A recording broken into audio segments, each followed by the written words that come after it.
Was hat er zu dir gesagt? Er sagte mir, dass er mich nicht mehr angerufen habe, weil er sich ein neues Handy habe kaufen müssen und aus diesem Grund nicht mehr an meine Nummer gekommen sei. Hallo und herzlich willkommen in der Linkster Academy. Ich bin deine Deutschlehrerin Julia und heute lernst du den Konjunktiv 1 in der Vergangenheit. Im letzten Video hast du die Grundlagen in der Gegenwart gelernt. Wenn du es dir noch nicht angeschaut hast, dann kannst du das jetzt nachholen. Jetzt steigern wir das Niveau. Es wird ein bisschen komplexer, also konzentriere dich jetzt nur auf dieses Video. Wenn du dich auf eine Prüfung vorbereitest, ist dieses Video für dich, denn am Ende habe ich eine Hausaufgabe für dich, zu der du natürlich auch eine Lösung bekommst. Dieses Video gehört übrigens zu meinem B-Grammatik-Kurs, der Anfang 2022 wieder startet. Und bevor ich's vergesse, hol dir auf jeden Fall mein kostenloses E-Book, das 1x1 der Grammatik. Darin findest du die wichtigsten Themen mit Übungen und Lösungen, um noch schneller Deutsch zu lernen. Der Link ist in der Beschreibung unter dem Video. Okay, los geht's! Vorerst die gute Nachricht. Es ist im Konjunktiv 2 sehr ähnlich. Daher wird diese Lektion für dich jetzt überhaupt kein Problem mehr sein. Es gibt nur eine einzige Vergangenheitszeit, genauso wie wir nur eine Gegenwartszeit haben, um über das Jetzt und über die Zukunft zu sprechen. Bist du bereit? Dann schau dir die folgenden Beispiele an. Vergangenheit Konjunktiv 2. Wenn ich nicht aufgepasst hätte, hätte ich einen Unfall verursacht. Vergangenheit Konjunktiv 1. Er sagte, weil er nicht aufgepasst habe, habe er einen Unfall verursacht. Vergangenheit Konjunktiv 2. Wenn ich nicht zur Uni gegangen wäre, wäre ich keine Anwältin geworden. Vergangenheit Konjunktiv 1. Sie sagte, da sie nicht zur Uni gegangen sei, sei sie keine Anwältin geworden. Bevor wir in die Grammatik eintauchen, schauen wir uns die Bedeutung dieser beiden Situationen an. In den ersten beiden Beispielen geht es um den Unfall. Ist der Unfall im Konjunktiv 2 passiert oder nicht? Nein, es ist kein Unfall passiert, denn er hat ja aufgepasst. Ganz typisch für Irreales. Das hast du ja bereits gelernt. Im Konjunktiv 1 allerdings ist der Unfall passiert, und zwar, weil er nicht aufgepasst hat. Übrigens, es ist ganz normal, im Konjunktiv 2 in der Ich-Form zu sprechen. Im Konjunktiv 1 ist das nicht typisch, man benutzt in der Regel die dritte Person, da man Aussagen von anderen Personen wiedergibt. Klar soweit? Dann schauen wir uns noch die zweite Situation an. Ist sie im ersten Satz im Konjunktiv 2 zur Uni gegangen oder nicht? Ja, sie war auf der Uni, denn sonst wäre sie jetzt keine Anwältin. Aber sie ist jetzt Anwältin und das konnte sie nur erreichen, indem sie zur Uni ging. Und im Konjunktiv 1? Da war sie nicht auf der Uni und aus diesem Grund konnte sie keine Anwältin werden. Ist der Unterschied klar?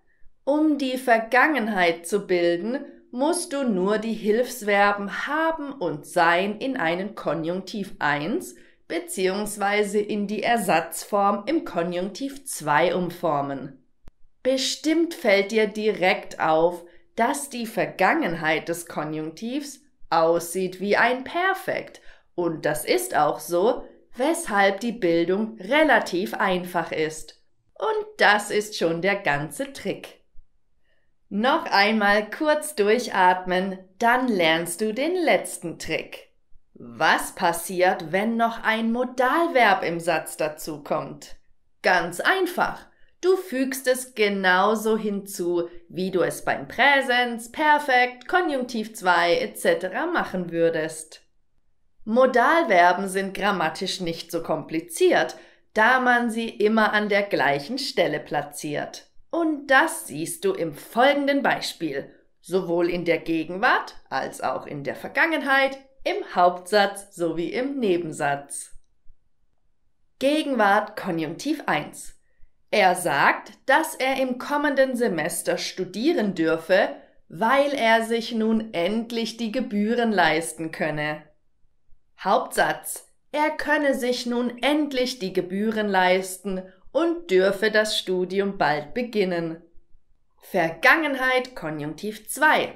Er sagte, dass er im letzten Semester habe studieren dürfen, weil er sich die Gebühren habe leisten können. Hauptsatz: Er habe sich endlich die Gebühren leisten können und das Studium beginnen dürfen. Wie du siehst, wird das Ganze mit Modalverb etwas komplexer, vor allem im Nebensatz. Dennoch folgt die Struktur der immer wieder gleichen Regel, weshalb du diese im Prinzip nur einmal lernen musst und dann auf verschiedene Zeiten anwenden kannst. Nochmal, du brauchst den Konjunktiv 1 nicht, wenn du dich mit anderen unterhalten willst. Du kannst auch in den meisten Texten ohne ihn auskommen.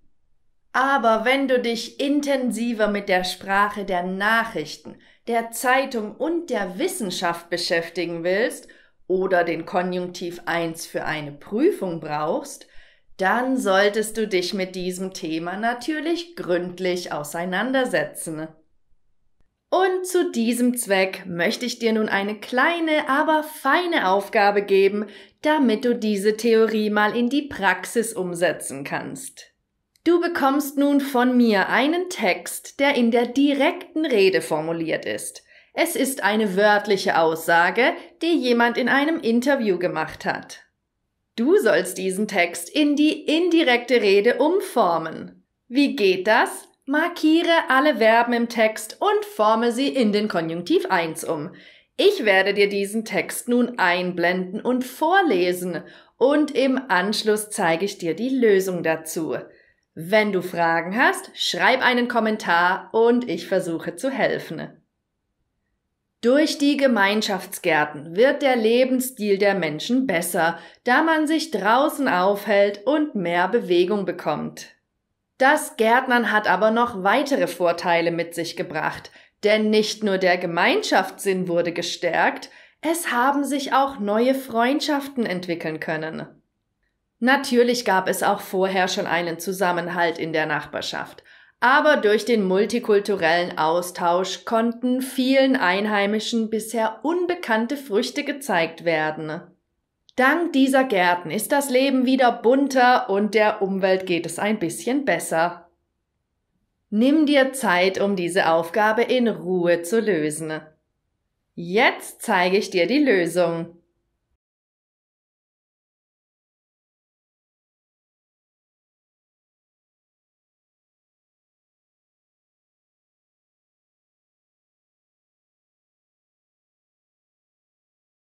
Ja, das war's auch schon wieder für heute. Wenn dir das Video gefallen hat und du etwas gelernt hast, dann abonniere jetzt meinen Kanal und folg mir auch auf Instagram und auf TikTok. Ich sag Tschüss, bis zum nächsten Video, deine Julia.